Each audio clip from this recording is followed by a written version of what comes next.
Hello, it's your favorite sports Unc here. Don't forget to hit that subscribe button to join the fastest growing community on YouTube. Remember, Nightcap doesn't happen without you. So please subscribe or you're going to make Ocho cry. Guys, we're getting ready to get joined by, had injuries not robbed him. He was one of the great players in NBA history. He's well on his way to being the guy that talked about. He was the second coming of Magic Johnson, a big point guard, not only could score, but he could facilitate. Here he is, 1 cent himself, Mr. Penny Hardaway. Penny, you got us? Yeah, Kirk's trying to get it right, my man. Kirk was just on. There it is. What's up? What's up? Penny what's was up? good. Man, we good. What's up Hey, with you y'all, still, man? Penny, you still owe me a one-on-one, man. What's good? Hey, Ocho, you can get that. Okay, let me know. Hey, right listen, now. I'm gonna tell you what I'm gonna do for you. I'm gonna spot you 5. You hear me? I Yeah. appreciate that. I'm gonna take those 5. Penny was a 4-time All-Star, 3-time All-NBA selection, and he's the head coach of the Memphis Tigers. Penny, you match up tomorrow against CSU, Colorado State. You feel comfortable with what you've been able to, your team going into this game? Because, you know, it's one and done now, Penny. It ain't no, hey, we get ready and we got to go back to work the next day. You lose this game, your season's over. Yeah, we understand the magnitude of this, man. But this is what you want when this is what you live for. When you're an athlete, you live for these days. So we understand the magnitude of what's going on. We understand that they're a really good team. But we are also, and at the end of the day, we got to come and compete. They have a great offense and they play physical on defense. All of that, goes along with March Madness, man. We're ready for it. Hey, I'm gonna talk about your NBA career real quick. When looking back at your NBA days, what are some moments on the court that still inspire your approach to the game today as a coach? Looking back at my game and how it inspired me is, I'm sorry. Looking back at your NBA days, what are some moments on the court back then that inspire your approach to the game as a coach out there in Memphis? Well, it's just kill mode. For me, everything I did on the floor was kill mode. So I coach the same way. I put that battery in the back of my guys' back, and I'm their biggest fans. I push them out there and give them the confidence and say, hey, man, be in kill mode and attack mode the entire game. Y'all both are the same way, man. You just got to, when y'all were on the field and I was on the court, every possession was to kill the dude that was in front of me. You're right. Penny, let me ask you this, Penny, because I ask a lot of great players, had Isaiah on, and I have Coach Prime, who's a regular contributor.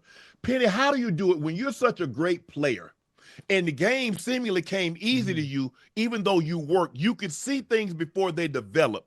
How do you have the patience to realize that, you know what, these guys probably not going to be Penny Hardaway? How do you have the patience? Because you tell a kid something, and then he F it up. You go over this in practice, and he F it up. You do it in film study, and you're like, son, we went over this. How do you have the patience to do what you do, Penny?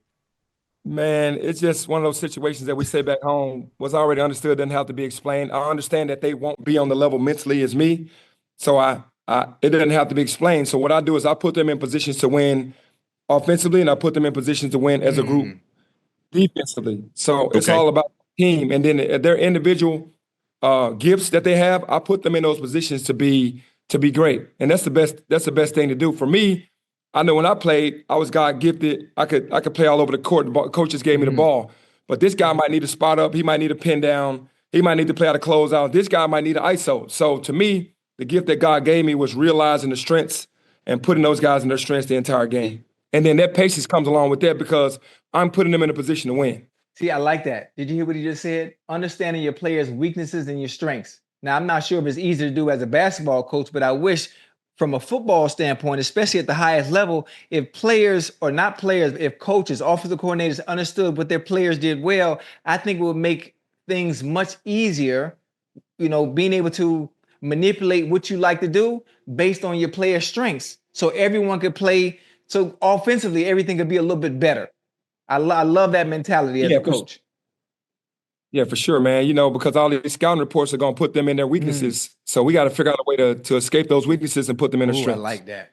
This episode of Nightcap is brought to you by Cologuard, a non-invasive colon cancer screening test. Did you know colon cancer is considered one of the most preventable yet least prevented cancers? When caught in the early stages, colon cancer has a survival rate of 90%. So screening and early detections are key to reducing overall colon cancer deaths. That's why the American Cancer Society recommends that if you're at average risk, you begin screening for colon cancer at age 45. And a convenient way to do that is with Cologuard test. The Cologuard test allows you to be in control of your colon cancer screening through prescription-based tests delivered to your door with none of the prep that's required for a colonoscopy. No liquid prep, no days off, no invasive procedures. Plus, Cologuard test is affordable. Most insured patients pay $0, and a follow-up colonoscopy is needed after a positive Cologuard test. This is usually covered by insurance also. So if you're 45 years of older and at average risk, you can ask your healthcare provider about screening for colon cancer with the Cologuard test. You can also request a Cologuard prescription today at Cologuard.com/podcast. The Cologuard test is intended to screen adults 45 and older at average risk for colorectal cancer. Do not use Cologuard test if you have had adenomas, have inflammatory bowel disease, and certain hereditary syndromes, or personal or family history of colorectal cancer.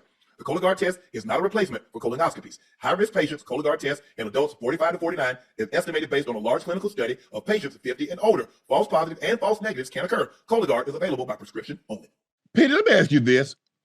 The NIL or whatever the case may be, actives or whatever the case may be, it's made it a lot more difficult because Penny, you can't get on a coach and coach a kid like they coach you or like you would want to coach, because if you get too hard on them, Penny, they're gonna jump in the portal on you. No doubt. Penny, how do you make sure you're trying to make a kid understand or get a kid to understand, son, I'm trying to put you in the best position that I possibly can to help you succeed, without them taking offense to it and going somewhere like, well, hey, I'm not getting the minutes that I need. I'm going here. Or somebody coming in and say, son, hey, I see you and I can give you $250. I can give you $300,000. How do you deal with that now, Penny? Because it's a lot different than when you played. I think that, what I try to do is make it a partnership and not be all 100% about me. And when I give the guys the money, right, when they come in as a basketball player, I'm going to try to make you as comfortable as possible, but then you got to give me something as well. The worst coaches to play for are the coaches that, all right, they're going to come in and change everything that you've ever done in your life and make you somebody that they didn't recruit or somebody that they didn't get out of free agency, right? So I'm not that coach. When I get you and come and get Shannon Sharpe and Ocho, I know who y'all are already. I'm going to put you in this situation and we're going to have a partnership. It ain't going to just be all about me. And when you do that and you stand on the truth of everything that you tell this young man, then they respect that, man. And the respect factor goes a long way. When you respect your coach, you'll run through a wall. You don't want no butthole coach. You don't want no coach that's going to be, all about being anal all the time, being negative all the time, and not really trying to see your side of things. Because in today's game, you got to see the other kid. You got to see his side. In our era, the coach said what he said, and we just did it. That was it. Yeah. Penny, You got it on? Let me ask you, Penny, let me ask you this. What happens when a player comes to you and say, Coach, I need more minutes. I ain't getting the minutes, so I'm going to have to leave. If he's not getting the minutes, that means he doesn't deserve the minutes. Wow. So I stand on the truth. If you ain't getting the minutes you want, that means you ain't stepping up to the plate and putting the work in. We need to work on the unrequired hours as well, not just coming to practice and think you're going to get shots up, but what are you doing to affect winning positively, not negatively? You're affecting the winning negatively because you're not coming to the gym, you're not watching film, you're not getting extra work and waiting on your moment and being ready, staying ready so you don't have to get ready. A lot of these guys come to the gym during practice, they might make a couple bucks, but they don't sprint the lane. They don't get a stick hand up. They don't take charges. They're not playing tough, multiple efforts. And that's what's going to get you on the floor with me. If you're not on the floor, then you're not stepping up to the plate to what we're needing you to do. And we give it to them in black and white. We have non-negotiables. These are non-negotiables. If you're not doing these non-negotiables at a high level, you can't get many minutes. And if you're getting minutes, it's going to be small until you get to the level where you can do those at a high level. Now, with coaching that way, with that type of transparency, do the players react well like that, as opposed to, you got to think about this today's era, everybody is getting participation trophies. They patting you on the back just for simply being a part of, even when you're not doing things the right way. Do they react well to that type of honesty and transparency? They react well to the truth because I love on them as well. I'm going to be getting in the gym with you. If you're ready to get in the gym, I'm ready. If you're ready to watch film, I'm ready. I'll take them out to lunch. Whatever it needs to happen for us to get that connection to understand, I need you. But you got to do your part too. You're just not going to be given this. And I know what Shannon said, that they'll transfer. But when you have that bond and you give them an opportunity. You meet me halfway, I'll meet you halfway, and you stand on the truth. That truth is everything. They respect that more. I've had the guys respect that more.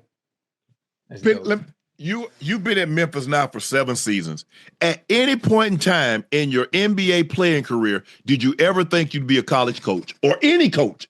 Nah, not really. I was going to be in TV. I was going to go to ESPN, TNT, and do that thing. I wasn't even thinking about coaching at all. Obviously, I had the background, being a point guard, understanding the game, and I've always loved teaching and developing players, but never thought I was going to be a college coach. Hey, when you now go ahead, I was Ocho. going to say that I like the fact that you transitioned into coaching, and obviously you might have wanted to do TV with as much knowledge of the game that you do have, playing it at a very high level, being very successful at it, and now coaching.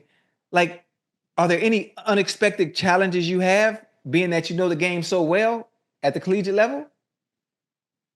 Yeah, because they don't see it like you. You want them to see it like you, but it's also a challenge to me to develop and teach until I get it. That's the drive for me, right? That's the drive for me to get this young man when he comes in June to be ready by the time the season starts, and as the season goes on, to keep teaching him and see him develop into a really good player. Because every kid that comes to my team that's been a good player somewhere else, they become a great player here because I'm so invested in each young man on their skill set, their mental, off the court things. It's a full-time job. It's not just being a coach. Yeah, that's bad. Penny, when you shot Blue Chips, did you know much about Shaq, and what did you expect to come out of that movie? Did you ever think like, damn, man, I sure wish I could play with this fella? You know, when we had an Olympic festival. It was like north, south, east, west teams in the summertime. It was held in Minnesota, and Shaq and I played on the same team for like a half a summer, maybe a month and a half or whatever. And we got to know each other, you know, a little bit. But Blue Chips, I used that platform to show Shaq who I was. The whole being about that movie was to get Shaq to understand that he needed me. I auditioned for him, not the movie, to make it Orlando. I like that. I did that. I did that every day. Peter, have you ever thought about, man, if my knee, because I think you had a knee issue, you tried to come back, did you end up having microfracture on that knee? I did. The microfracture took me out. I had 7 knee surgeries altogether, but the last one was microfracture. That was it. Same knee, left knee. If I'm not mistaken, I think that's where they drain into the bone. They drill into the bone, try to let it drain, try to let it heal on its own. And some people have had microfracture and it worked. I think Rod Woodson, he had microfracture. I think Bruce Smith had microfracture, and they've had 8, 10 plus years of great play. It kind of robbed you of your lift, and now you got chronic knee problems. Did you ever think in your wildest dream when you first had this injury that this was the beginning of the end? You know, I didn't. But the thing that was so crazy was I was playing in Phoenix, and we were playing the Lakers. The year the Lakers won the championship in 2002. And I was playing with a torn meniscus. I tore my meniscus in the first round against San Antonio. And I kept playing, and I got a cortisone shot every other day just to make it through the playoffs. Okay. And y'all know how that is, right? So I was in pain. And I was playing with a torn meniscus. And Tim Duncan, who was much smarter than me, he sat out that series and didn't play anymore and just kind of rested. And you know what happened after that, his greatness or whatever. But it did rob me because after I got done with the Lakers series, I had spring, I had quickness. If you looked in that series, I averaged about 20 a game. We took those guys to 6 games and obviously lost. After that, I didn't need the microfracture. I just needed that meniscus area prepared. And man, I got that microfracture. That took me out because I still had bounce and spring. Even though I was feeling some pain, I still had my quickness. I still had my power. After that microfracture, man, my quad depleted and I never got my quad strength back, like ever. Yeah, that's the biggest thing, Penny, when you have those surgeries, it's the surrounding muscles. Is that to get that strength back. And people realize like, oh, my knee feel good. But if that quad, if that hamstring, if that calf, if those attached muscles, if they're not repaired, it's not going to fire, and it's not going to be able to, it's your stability. That's your stability. To be able to sustain that up down, because you doing this every night. Back then, Penny, y'all played at least 75 games. It wasn't no load management where you take 15 games out, you miss 15, 20 games. You miss 15, 20 games, you were injured. It wasn't no, Penny got the night off because, he doesn't play the back-to-back. He got to play 3 games in a week, so we going to give Penny the next game off. There was none of that. No, there was none of that at all. But the biggest thing about me, I was going to play for my fans. I knew people Yes. would come to the game to see me, so I wasn't missing no games. If Right. I was really, really hurt.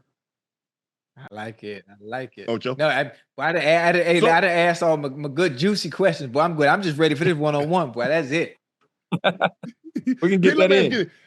Penny, you grew up in Memphis. You played at Memphis. You coach at Memphis. Is there a scenario where you could see yourself leaving Memphis? Man, that'd be tough. That would be tough. I mean, everybody know I bleed blue, man. And it got kind of rocky last year, so I didn't know where it was going to go. But honestly, I want to win a championship for my city. I really do. You know, if something else comes about, you know, we'll cross that road. But everybody that knows me knows that blue is in my heart, man. Right. Peter, tell the story how you got the name, because I think you told the name your grandmother was calling you Pretty, Yep. and they thought you were saying Penny. Yep. And so tell the story how you got the name. I was living with my mother until I was 5, and then my mom left me with my grandmother. So when I moved to my mom's area of the neighborhood, she used to call me Pretty. And with her Southern accent, it sounded like Penny, honestly, the way she said it. And one day somebody called my house and was like, "Can I speak to Penny?" Because they thought she was saying, you know, Penny. Yeah. And she was like, "There's no Penny that lives here." And I was like, "Grandmother, that's me." And that's how it just stuck from that point. I just started letting everybody call me Penny. That's loud. Yeah. See, now we understand. Now y'all understand why how Glorilla, how she sound. She's from the same. She's Don't from mess the with my girl Glow. same. Yeah, Glow. You from the same area as Penny. Penny, thank you for joining us, bro. I appreciate Good luck. y'all, brother. Good luck tomorrow night. Good luck throughout the tournament. And when you cut down the nets, come back and join your boy. I will, and we're gonna get that one-on-one. I got you, baby, man. I salute you, baby. All right, same, brother. Hey, I one more appreciate thing, y'all, Penny, brother. before you go. I need them Galaxy phone posits. I know you got a pair. What size? 12. No, I got you. 13. You got that 13. covered. 13. You got that coming. You got that coming. All right. They're gonna be there. As soon as I get back home, I got them out. Appreciate it, Penny. Take Yes, sir, care, no bro. doubt. All right, All peace. right.